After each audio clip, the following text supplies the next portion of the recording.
Magandang umaga. Narito na ang PTV Balita Ngayon. Pinalalahanan ni Philippine National Police Chief Police General Romel Francisco Marbil ang mga pulis na mag-focus sa pagpapanatili ng kaayusan ngayong papalapit na ang pagsalubong sa bagong taon at pagtitiyak ng seguridad ng publiko.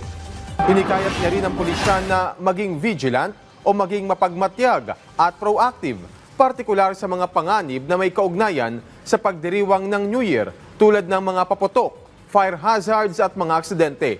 Dapat aniyang maging attentive ang mga pulis sa pagresponde sa mga emergency situation at sa maagap na aksyon.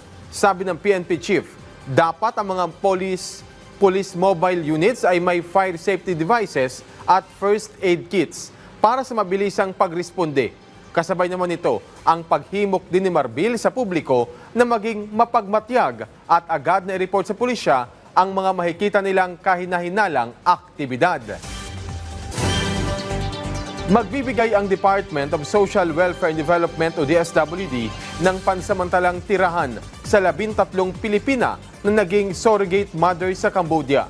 Magugunitang na-convict o nahatulan ang mga Pilipinang ito sa isang local court sa Cambodia dahil ang surrogacy ay illegal sa mga bansa sa Southeast Asian countries.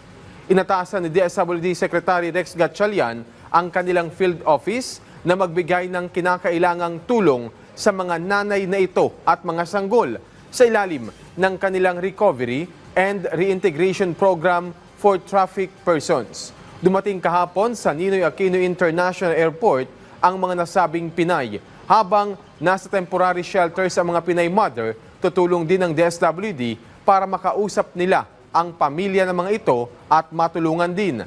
Ang mga naturang Pinay surrogate mothers na ito ay kasama sa higit 20 foreign women na nahuli ng Cambodian police sa Kandal Province. At yan po ang mga balita sa oras na ito. Para sa mapang updates, i-like at i-follow kami sa aming mga social media platforms. Ako si Alan Francisco para sa Pamansang TV sa Bagong Pilipinas. Magandang umaga.